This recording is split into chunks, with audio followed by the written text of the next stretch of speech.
بانی محترم، سوال میرا یہ ہے کہ صدقہ جاریہ کی مختصر سی وضاحت، اور اس کے علاوہ بلڈ ڈونیشن جو کوئی بھی اپنی زندگی میں کیا گیا ہو، جی بلڈ ڈونیشن، خون کا عطیہ، بلڈ ڈونیشن، جی، اچھا، اس کا کس حد تک اجر و ثواب سے تعلق ہے، بشرطے اگر عطیہ کرنے والا شخص فوت ہو جائے؟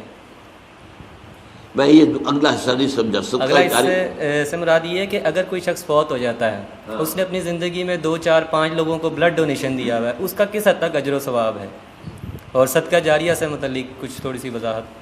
دیکھیے، صدقہ جاریہ تو اس کو کہتے ہیں کہ کوئی ایسا کام کہ جس کا ثواب کسی انسان کے فوت ہونے کے بعد بھی مسلسل ملتا رہے اس کو. ورنہ اصل قاعدہ تو یہ ہے کہ موت آ گئی تو اب آپ کا جو ہے وہ جو امتحان کا وقت تھا اور جو کچھ کمائی کرنے کا وقت تھا وہ تو ختم ہو گیا. جیسے امتحان میں کہتے ہیں کہ بس سٹاپ رائٹنگ، اب وہ آپ کی رائٹنگ تو ختم ہو گئی.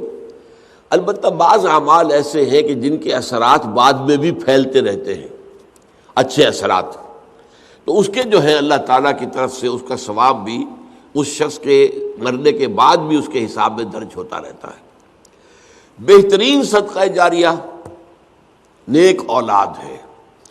اگر آپ نے اپنی اولاد کی پرورش صحیح کی ہے، انہیں مسلم اور مومن بنا کر اٹھایا ہے، وہ اللہ کے فرما بردار متقی بندے ہیں، تو یہ جو ان کا وجود ہے، ان سے جو بھی نیکی پھیلے گی، ان سے جو آگے تقویٰ پھیلے گا، ان سے جتنا بھی بھلائی کا آگے فروغ ہوگا، اس کا ثواب آپ کو ملتا رہے گا.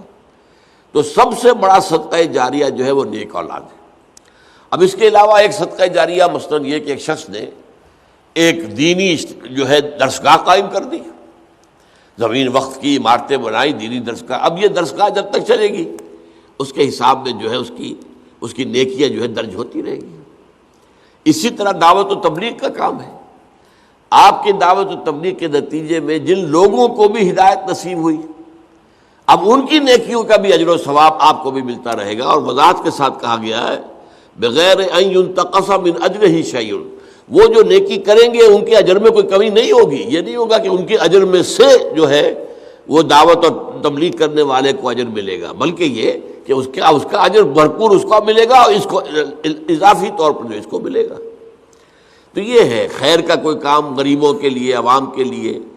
جیسے پرانے زمانے میں ہوتا تھا کہ پل بنا، چاہ بنا، مدرسہ، تالاب بنا.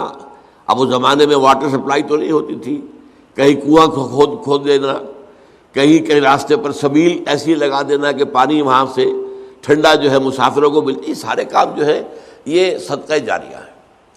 باقی اگر کسی نے کسی کو خون دیا ہے اور وہ نیکی کے ارادے سے دیا ہے تو اس کا اجر و ثواب اس سے ملے گا. باقی اس میں آگے اس کے کوئی منتقل ہونے کا میرے خیال میں کوئی معاملہ نہیں ہے.